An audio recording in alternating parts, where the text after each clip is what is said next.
नमस्कार।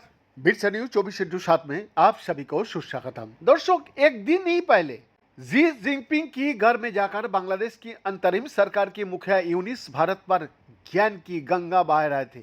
लेकिन अब कहा जा सकता है कि उनका सारा ज्ञान धरा का धरा रह गया, क्योंकि अब चीन की राष्ट्रपति शी जिनपिंग ने भारत की ओर दोस्ती का हाथ बढ़ाया है और संबंधों को मजबूत करने पर जोर भी दिया है।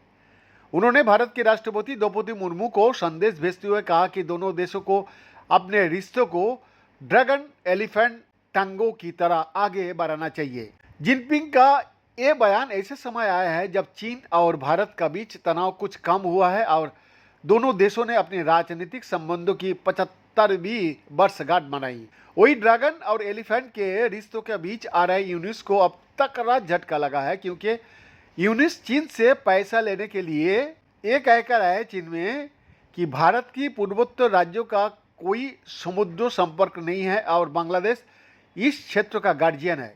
इसका साथ ही यूनिस ने चीन को इस क्षेत्र में अपना विस्तार करने का प्रस्ताव दिया था। शी जिनपिंग ने कहा कि भारत और चीन दोनों ही वैश्विक दक्षिण के महत्वपूर्ण सदस्य हैं। दोनों देश की साझेदारी का एक दूसरे की सफलता में अहम योगदान हो सकता है। जिनपिंग ने अपने संदेश में और कहा, भारत और चीन का संबंध ड्रैगन और एलिफेंट टैंगो की तरह होना चाहिए, यानी दोनों देशों का व्यापार और अन्य क्षेत्र में व्यावहारिक सहयोग को बढ़ाने के लिए मिलकर काम करना चाहिए। उनका ये संदेश भारत और चीन के रिश्तों का भविष्य के लिए सकारात्मक संकेत है, खासकर अब दोनों देशों का बीच सीमा पर तनाव कुछ कम हुआ है। बीएन का exclusive report, bits news 24/7 Ranchi.